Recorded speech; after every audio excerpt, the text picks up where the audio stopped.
오늘이 이제 어버이 주일입니다. 그래서 설교도 오늘은 조금 부모와 자녀, 좀 가정에 좀 초점을 맞춰서 말씀을 좀 나누려고 해요. 제가 이제 그렇게 생각을 하고 말씀을 준비하다 보니까 이런 생각이 들어요. 야, 이 어버이 주일인데 갈수록 시대가 이 어버이 주일을 어버이 주일로 지키기가 쉽지 않겠구나, 이런 생각이 들어요. 아마 여러분들도 공감하실 겁니다. 왜냐하면 이제 점점 결혼을 안 하는 사람들이 늘고 있어요. 한 가구 가정이 굉장히 많아졌죠. 이제 자녀 아이 계획이 없는 거죠. 그리고 이제는 나를 낳아주신 그 어머니 아버지가 분명히 살아 계시지만 이분들이 부부로 함께하지 못하는 상황들도 너무 많아졌어요. 그러니까 이 어버이라고 표현하기가 불편한 상황들이 많죠. 또 나한테는 찾아뵐 부모님이 계시지만, 어버이가 계시지만 정작 나를 어버이라고 불러줄 자녀가 없는 가정도 굉장히 많아요. 못 낳는 가정도 많지만 안 낳는 가정도 많거든요. 그럼 키우기가 어렵다고. 그렇게 생각하니까요, 이 어버이 주일이 귀하다 생각 들더라고요. 이게 언제 없어질지 모르겠다. 그러니까 오늘 이 시간에 어버이의 자격으로 이 자리에 계신 분들은 더 간절한 마음으로 말씀을 받으시기 바랍니다. 또 나에게 모실 수 있는 어버이가 있다, 그런 자녀된 분들도 더 사모함으로 이 말씀을 좀 받으시기를 바랍니다. 물론 부모님은 계시지만 부모님에 대한 기억이 좋지 않은 분들, 그런 분들은 어버이날, 어버이 주일이 괴롭지요. 하지만 제가 그래서 기도했어요. 이런 주제는 사실 민감하거든요. 성령님께 기도했어요. 성령님, 그런 분들에게도 오늘 말씀 앞에서 꼭 알맞은 은혜와 깨달음이 있게 하여 주시옵소서. 그런 기쁨이 있고 감사가 있고 은혜가 넘치기를 간절히 축원합니다. 우리 이 시간 잠깐 두 눈을 감고 가슴에 두 손을 얹고 저를 좀 따라합시다. 성령님, 오늘도 나에게 말씀 주실 줄 믿습니다. 은혜로 받게 하소서. 감사로 누리게 하소서. 아멘. 실제로 있었던 일이라고 그래요. 어떤 서점에 10살 정도 된 아이가 이렇게 들어왔어요. 그리고 자녀 양육과 관련한 책들이 모여있는 코너로 이렇게 쭉 가는 겁니다. 그런데 거기서 우리 아이 제대로 키우는 법이라는 제목의 책을 하나 딱 빼왔어요. 그리고 그걸 이제 계산대로 갖고 온 것이죠. 조그만 아이가 이 책을 이제 사겠다고 이렇게 돈을 내면서 이거 주세요, 이렇게 하는 거예요.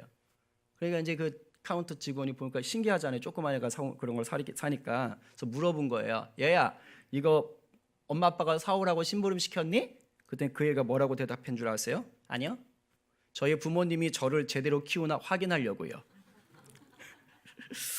정말 당돌하고 똑똑한 아이죠. 혹시 여러분 자녀들 중에도 이런 아이가 있을 수 있습니다. 오늘 집에 가셔서 책꽂이를 한번 확인해 보시기를 바랍니다. 정말 실제로 그런 사건이 있었다고 해서 한때 뉴스거리가 된 적이 있습니다. 여러분, 부모님만 그 자녀를 잘 키우는 데 관심이 있는 줄 알지만 사실 자녀들도 관심이 많아요. 내 부모가 나를 잘 키우고 있는가, 이 고민이 많습니다. 자녀들이 서점에 가서 책을 사서 보는 것은 아니지만 마음으로는 다 그렇게 생각을 합니다. 그래서 부모가 나를 잘 키워주지 않는다, 이렇게 생각하면 바로 반응을 하죠. 그래서 부모하고 대립각을 딱 세우는 겁니다. 그래서 막 허구한 날 이렇게 말다툼하고 삐딱선 타고 싸우고, 이 심해지면 이제 집 뛰쳐 나가는 거죠. 그런 일들이 생기기도 하는 거예요. 근데 자녀가 이렇게 나오면 부모님들은 대부분 내가 잘못했네, 이렇게 생각하지 않으세요. 자녀를 이해 못하지요. 아니 도대체 어디서 저런 게 나왔대? 자기 배로 나왔는데도 어디서 저런 게 나왔대? 이러는 거죠. 그래서 내가 너한테 못해준 게 뭐니? 이 정도 했으면 됐지. 너 어찌 밥값도 못하냐? 그 딸을 살 거면 나가. 이런 식으로 해보셨나요? 이렇게 이제 자녀들에게 막 폭탄을 써붙죠. 이러다가 이제 나중에는 어떻게 가느냐? 부부끼리 싸워요. 뭐라고 합니까? 당신 닮아서 애가 저 모양이야. 다 해보셨군요. 그러면서 아내는 남편 가슴에, 남편은 아내 가슴에 아주 비수를 꽂습니다. 이런 가정이 되면 부모나 자녀나 다 괴로워지죠. 극비하는 가정이 깨지거나 아니면 가정은 있지만 쇼윈도우 가정이라 그러죠. 아주 그냥 형식적인 겉으로 볼 때만 가정인 것 같은 그런 이중적인 생활을 하게 됩니다. 문제는 이것이 예수 믿는 가정도 예외가 아니라는 거예요. 그래서 참 안타깝습니다. 물론 부모들이 자녀들이 이런 가정을 원하는 건 절대 아니죠. 부부가 자녀를 낳거나 요즘 입양도 많이 하시니까 입양할 때는 정말 잘 키우고 싶어 합니다. 훌륭하게 키우고 싶어 하지요. 그래서 자녀가 부모님의 자랑이 되는 것을 소망합니다. 그러니까 자녀가 훌륭한 사람이 되기를 바라는 거예요. 자녀도 역시 그런 생각을 해요. 이렇게 어린이집 다니고 막 아장아장 걷고 막 엄마 좋아, 아빠 좋아, 누가 더 좋아? 막 이런 거 물어볼 때는 엄마 아빠의 기쁨이 되고 싶어 합니다. 자녀들도 나도 커서 엄마처럼 훌륭한, 아빠처럼 훌륭한 이렇게 얘기를 합니다. 근데 어느 순간 엇나가기 시작하는 거예요. 그러다가 원하지는 않지만 이게 이제 계속해서 막 꼬여 들어가는 것이죠. 왜 오늘날 수많은 가정들이 또 예수 믿는 가정인데도 불구하고 이렇게 위태로워질까요? 왜 복된 자녀, 복된 부모로 살아가는 가정들이 많지 않을까요? 왜 싸우고 지지고 볶고 하다가 아예 꽁꽁 얼려버리고 와장창 깨져버리는 가정이 왜 자꾸 많아질까? 여러분, 그 첫 번째 이유가 뭔지 아세요? 복된 가정을 이룰 수 있는 하나님의 뜻을 잘 몰라서 그래요. 그리고 두 번째 이유는 의외로 이런 가정이 많습니다. 복된 가정을 이룰 수 있는 하나님의 뜻은 알아요. 그런데 자기들의 욕심을 버리지 못해서 그래서 알면서도 복을 누리지 못하는 가정이 많습니다. 이 자기들의 욕심, 특히 부모님들의 욕심은 뭐냐? 자녀를 내 뜻대로, 부모 뜻대로 키우려는 야망이고 집착일 때가 많습니다. 이러면 하나님이 주시는 복을 누리기 어려운 거예요. 많이들 보셨더라고요. 이 드라마 저도 한두 번 얘기했는데 스카이캐슬. 그 영재라는 아이가 나오지요. 아주 의사의 아들입니다. 내 영재 부모님은 이 영재가 다른 거 없어요. 무조건 서울대 의대, 서울대 의대, 다른 건 없어요. 선택 다른 거 없어요. 무조건 서울대 의대. 영재 영원히 어떻게 되든 상관없어요. 그냥 무조건 서울대 의대. 그래서 아주 수억 원의 돈을 들여가지고 입시 코디네이터를 불러서 마침내 기어코 서울대 의대에 합격을 시킵니다. 그러자 이제 부모님들은 자기들의 꿈이 다 이루어진 줄 알았어요. 행복한 줄 알았어요. 그러나 영재는 사실 복수의 칼을 갈고 있었던 거예요. 내가 서울대 의대 가준다. 그 다음에 두고 보자. 그래서 서울대 의대를 합격한 후에 등록을 안 해버립니다. 입학을 거부한 거예요. 난리가 난 거죠. 근데 영재는 복수한 거예요. 그래서 영재 엄마는 총으로 자살을 하고 아버지는 종합병원 의사직을 때려치우고 폐인으로 한동안 살아갑니다. 근데 그 드라마가 나왔을 때 이게 단순한 드라마가 아니다. 실제로 우리나라에 이런 일들이 버젓이 일어나고 있다라고 해서 사회적인 이슈가 됐습니다. 굉장히 사실적인 드라마지요. 여러분들의 가정은 어떻습니까? 하나님의 뜻을 알아서 복된 부모, 복된 자녀, 복된 가정을 이루어가고 계십니까?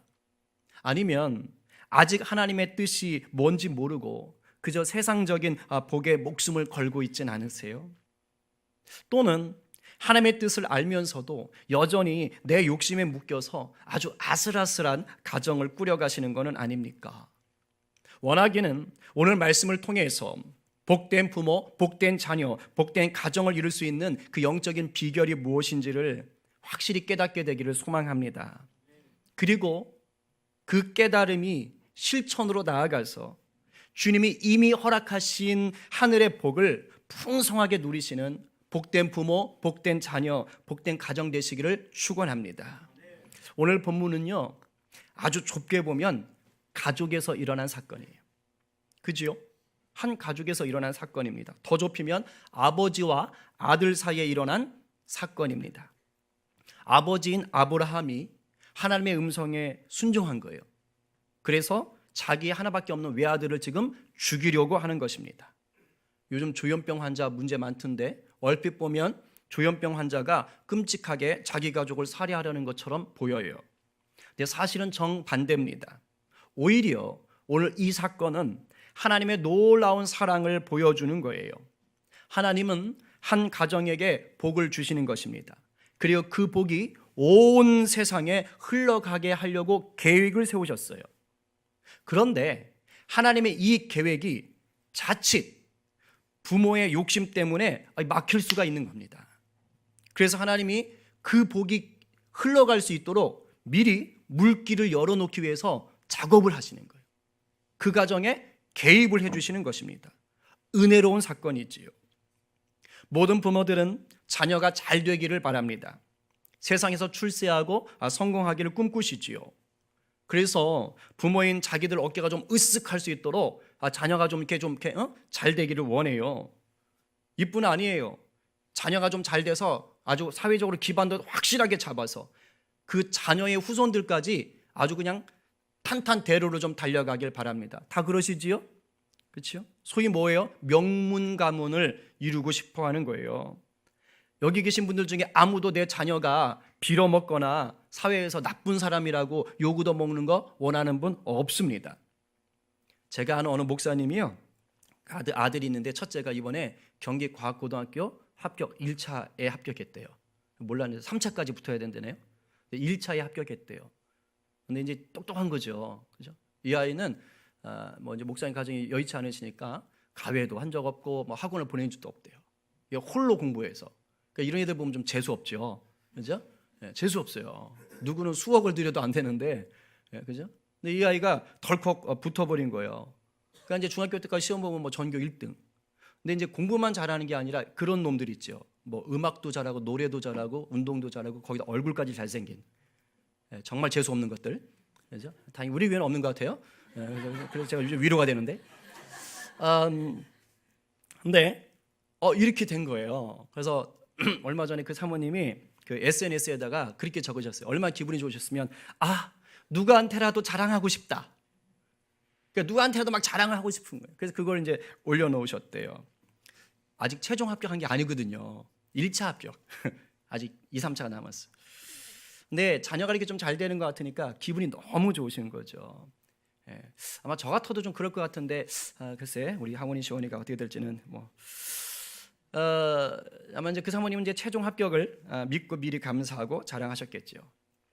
이게 부모 마음이란 거예요. 어떤 분은 제가 그런 분 봤어요. 제가 볼 때 그분이 그렇게 잘 나가시는 분은 아니에요, 사회적으로. 근데 저를 보자 다짜고짜 이런 얘기를 하시는 거예요. 자기가 이씨 조선 왕족이래요.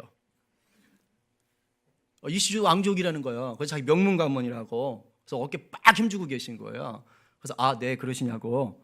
그걸 끝났어요. 그다음 없어. 그 아저씨는 뭐 없어. 아무것도 없어. 근데 자부심이 있는 거예요. 내가 그래도 이씨 조선 왕족이다.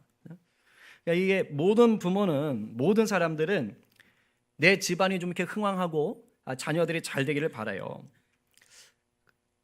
근데 하나님이 아브라함에게 지금 주시는 복은요, 이 정도가 아닌 거예요. 과학고 들어가고 이런 게 아닙니다. 왕족 이런 게 아닌 거예요. 그야말로 온 세상을 행복하게 만드는 위대한 나라가 되는 거예요. 생각해 보세요. 여러분들의 자녀가 자라서 온 세상을 행복하게 만드는 위대한 사람이 된다고 생각해 봐요. 위대한 민족, 위대한 족속이 된다고 생각해 봐요. 기분 좋으시겠죠? 그러한 복을 지금 아브라함에게 주시는 거예요. 아브라함을 75살에 부르시면서 그 주셨던 복을 오늘 또 다시 한번 확인해 주십니다. 본문 17절 18절 우리 스크린 보면서 한번 큰 소리로 내가 이 복을 누리겠다 이 마음으로 한번 읽어보겠습니다. 시작.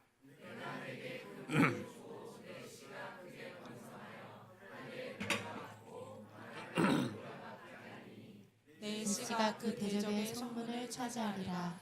또 내 씨로 말미암아 천하 만민이 복을 받으리니. 아멘. 여러분의 것으로 받으시기 바랍니다. 아멘입니다. 자, 17절에서 뭐라고 합니까? 아브라함 씨, 즉 아브라함의 후손들이 크게 번성한다 그래요.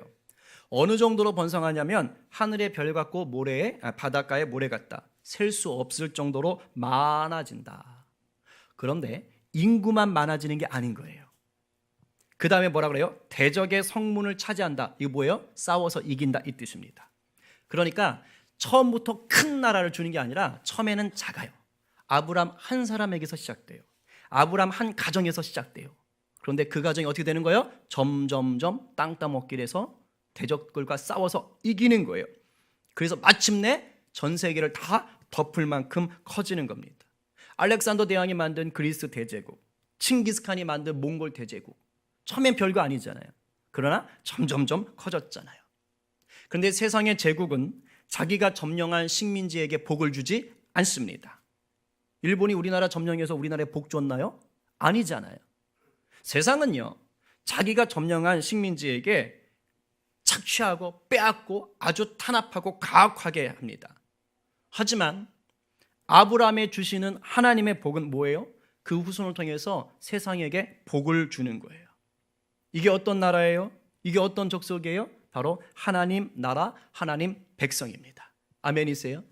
그런데 정말 놀라운 건 뭐냐? 이게 아브라함 것만 아니라는 거예요.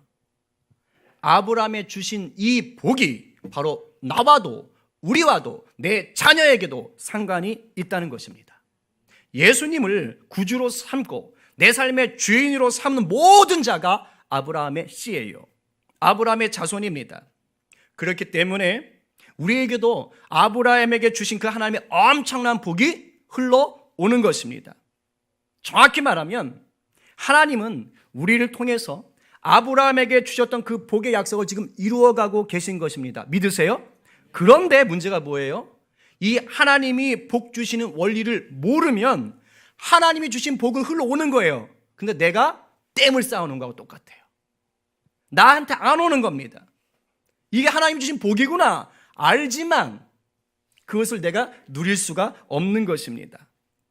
하나님은 복된 부모, 복된 자녀, 복된 가정을 이루는 법을 오늘 본문 속에서 대반전 드라마로 보여주시는 거예요. 지난주에 아주 그냥 축구 경기 대박이었어요. 막 리버풀, 특히 또 토트넘 막 정말 대반전 드라마. 제가 우와 이렇게 막 너무너무 좋았었는데 이 하나님의 대반전 드라마는 그 정도가 아닌 거예요. 완전히 집안이 망하고 그냥 자식 다 죽여버리고 없어지는 것 같은데 그게 아닌 거예요. 오히려 그것이 하나님의 놀라운 복으로 되는 것이죠. 그렇다면은 하나님이 이미 허락하신 이 엄청난 복을 내가 복된 부모가 되어서 또 내가 복된 자녀가 되어서 내가 복된 성도가 되어서 누리려면 어떻게 해야 되나? 여러분 이걸 기억하셔야 돼요. 오늘 12절 말씀에 답이 있습니다. 우리 스크린 보면서 12절 후반절 읽겠습니다. 큰 소리로 시작. 내가 내 아들 내 독자까지도 내게 아끼지 아니하였으니 내가 이제야 내가 하나님을 경외하는 줄을 아노라. 아멘. 이걸 쉽게 말하면 이런 겁니다. 하나님을 제일로 사랑하고 높이고 있구나. 내가 그거 확인했다. 이거예요.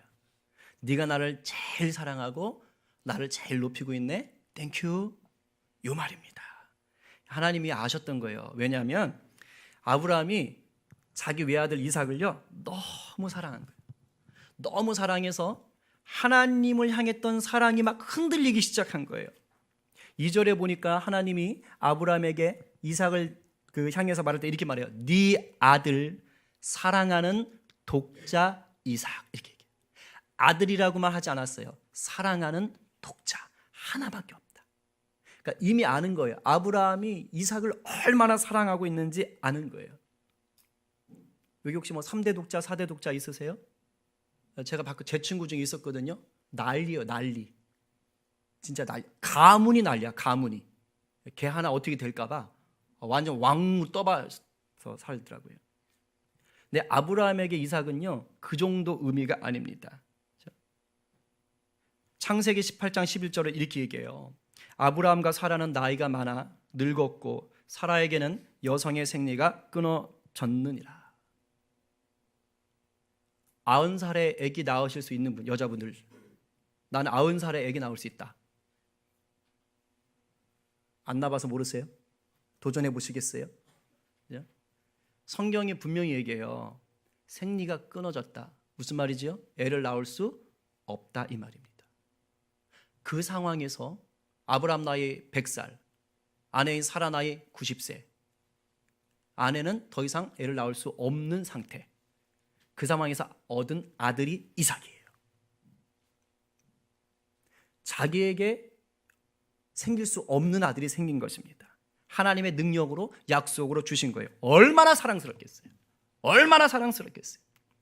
눈에 넣어도 안 아프죠. 그러니까 처음엔 이런 아들을 주신 하나님께 막 찬양했어요. 하나님 감사해요. 이런 아들 주셔서 정말 찬양해요. 사랑해요. 이렇게 고백했더랬습니다.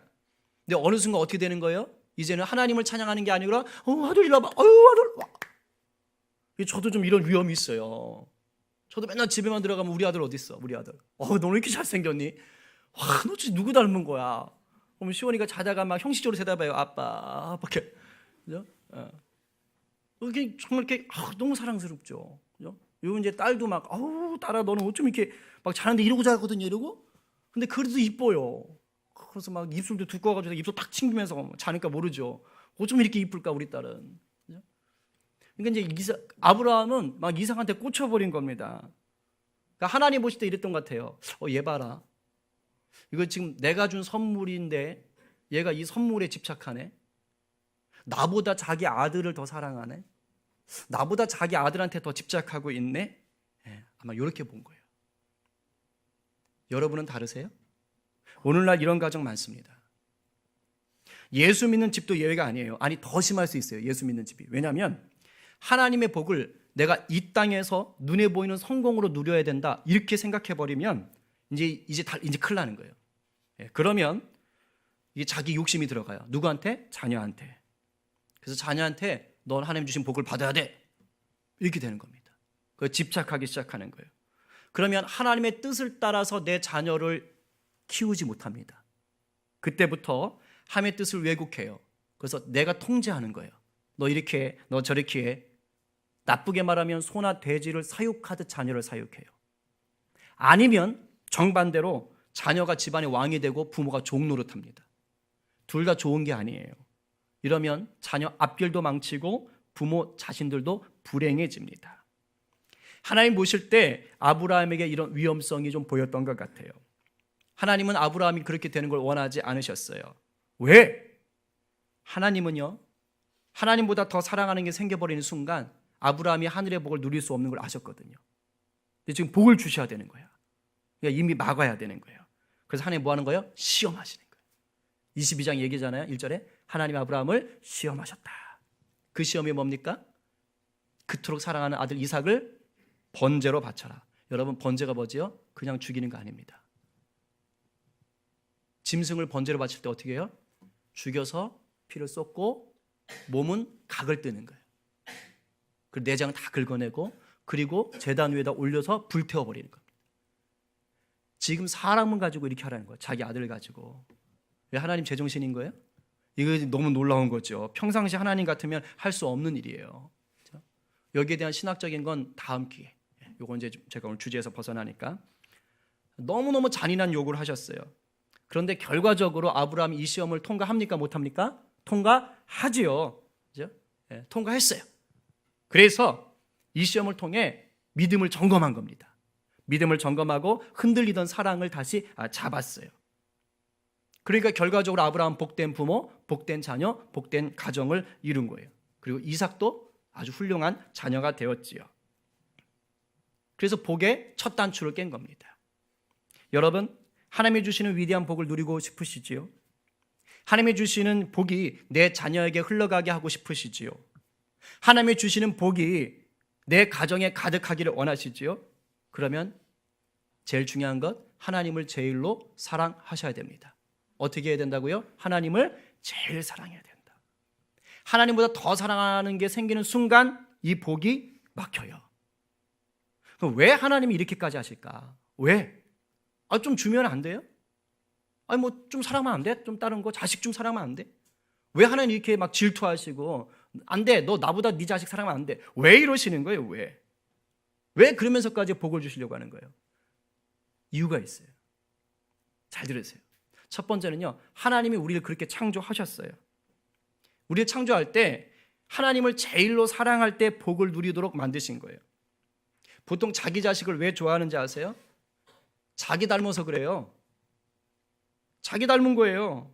제가 주중에도 우리 성도들 이렇게 좀 이렇게 뭐 축복하고 하려고 카톡도 보내보고 문자도 보내고 이렇게 하다 보면은요, 뭐 페북이나 이런 SNS 같은데 카톡 같은데 자기 자녀들 사진 올려놓은 분들이 꽤 있어요.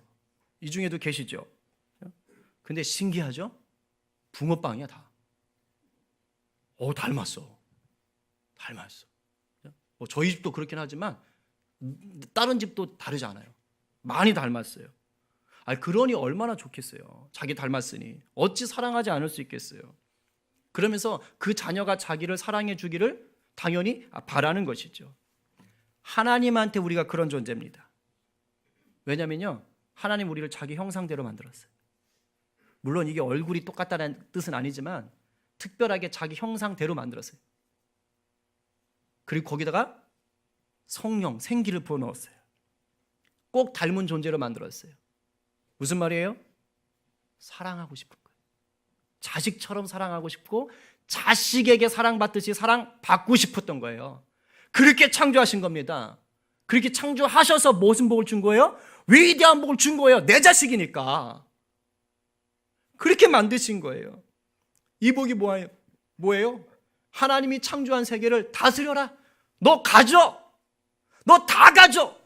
온 땅에 가득히 흩어져서 내가 이 땅 다 줄게. 네가 다스려. 이 복을 주시는 거예요. 근데 언제 누린다고요? 하나님과 온전한 사랑, 제일 가는 사랑을 누릴 때. 왜? 그렇게 만들었으니까. 그래서 하나님 사랑해야 되는 거예요. 그런데 우리가 하나님을 온전히 사랑했습니까? 못했습니까? 못했어요. 죄를 지었죠. 그러니까 하나님 복이 막힌 거예요. 근데 하나님 요놈들 봐라. 너희들 다 죽어. 이렇게 하지 않으셨어요. 어떻게든지 복을 흘려 보내주고 싶었던 거예요. 이게 부모 마음이잖아요. 밥 안 먹고 가는 애 막 끄자버리. 야, 이 새끼야 밥 먹고 가! 하면서 막 늦어지나요. 이런 부모님들이 계시죠, 가끔. 이게 자식이 싫어서 그런 게 아니에요. 자식을 뭐 비만으로 만들려고 하는 게 아닙니다. 사랑하니까 그러는 거예요. 사랑하니까. 하나님도 하나님 주신 복이 다시 흘러가길 원했어요. 그래서 하나님이 하신 일이 뭐예요? 자기 아들 예수 그리스도를 십자가에 달려 죽게 하신 겁니다. 이게 바로 우리가 하나님을 제일로 사랑해야 되는 두 번째 이유이자 결정적인 이유인 겁니다. 왜냐면요, 하나님께서 자기의 제일 사랑하는 외아들을 주셨다는 건 자기를 준 겁니다. 그럼 자기 자신을 줬으니 우리한테 뭘 요구하겠어요? 나 대충 사랑해줘 이겁니까? 아니죠. 당연히 우리도 하나님을 제일로 사랑해 주기를 원하는 거죠. 생각해 보세요. 내가 혼신의 힘에 당해서 여러분들 자녀를 위해서 먹이고 입히고 정말 사랑해 주잖아요, 자녀들을. 근데 그 녀석이 와가지고 아빠, 엄마, 내가 오늘부터 내 친구의 부모님을 아빠, 엄마보다 더 사랑하기로 했어. 됐지? 괜찮지? 이러면 어이구 잘했구나. 너는 정말 좋은 부모 많이 뒀다. 이렇게 칭찬하시겠어요? 가 이 새끼야. 호적 팔게. 글로 가. 이렇게 나오지 않겠어요? 하나님의 심정이 이와 똑같은 것입니다. 이와 똑같은 거예요. 하나님은요, 우리가 스스로 등 돌려버린 그 사랑을 찾기 위해서 자기 아들을 내어주신 것입니다. 물론 예수님이 죽으신 건 아브라함 사건보다 3,000년 뒤예요.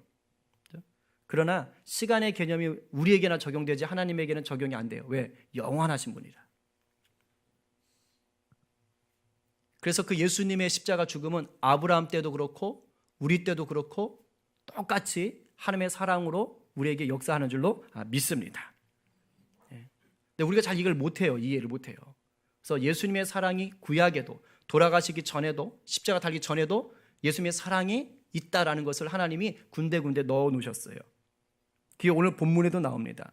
바로 이삭을 제물로 바치라고 하시고 이미 모리아 산에다가 뭐를 준비하는 겁니까? 순양을 준비하시는 거예요.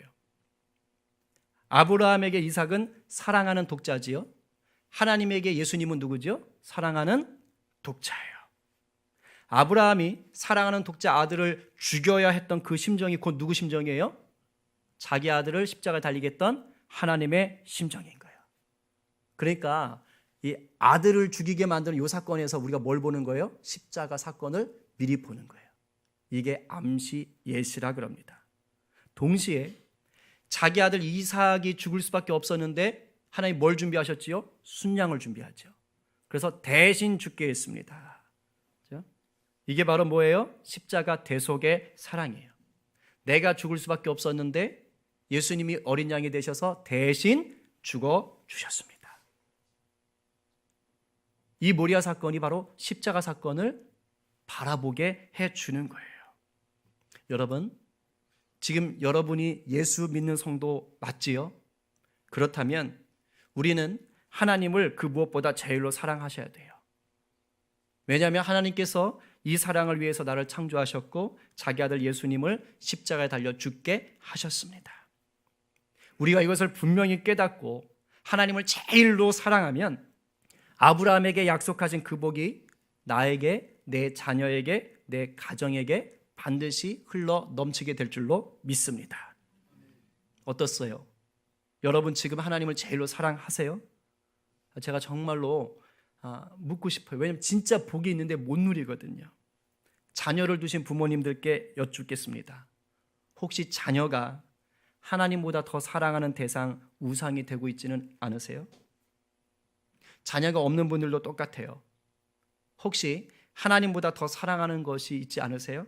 배우자, 일, 돈, 친구들. 하나님보다 더 사랑하는 것이 있으면 그게 우상이 됩니다. 그렇게 되는 순간 우리는 하나님의 복이 내 것이 될 수가 없어요. 자, 이렇게 되면 하나님이 그냥 놔두느냐? 그렇지 않아요. 조금 설교가 더 가는데 주의해서 들으세요. 내가 하나님을 제일로 사랑하지 않잖아요. 근데 하나님은 나를 어떻게든지 복을 주셔야 돼요. 그럼 그 다음 하나님 어떻게 하시느냐? 시험하세요. 시험하십니다. 아브라함처럼 시험해요. 아마 이 중에는 아브라함 같은 시험을 당하신 분들도 있을 거예요. 하나님이 시험을 하세요. 왜? 하나님보다 더 사랑하는 거 내려놓게 하시는 거예요. 내가 주인 삼은 모든 것 내려놓게 하시는 겁니다. 그래서 다시 하나님과의 관계를 회복해 주시는 거예요. 그런데 하나님 우리를 시험하실 때 우리가 꼭 해야 될 게 하나 있습니다.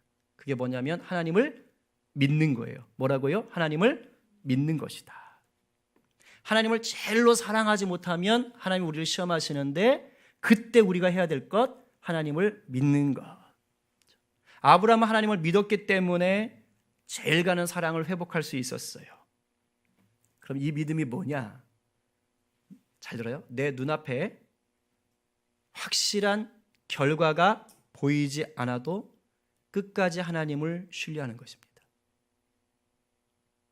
지금 하나님이 이삭 데리고 죽여라고 할 때 아브라함은 어떤 결과가 일어날지 확실히 알지 못했어요.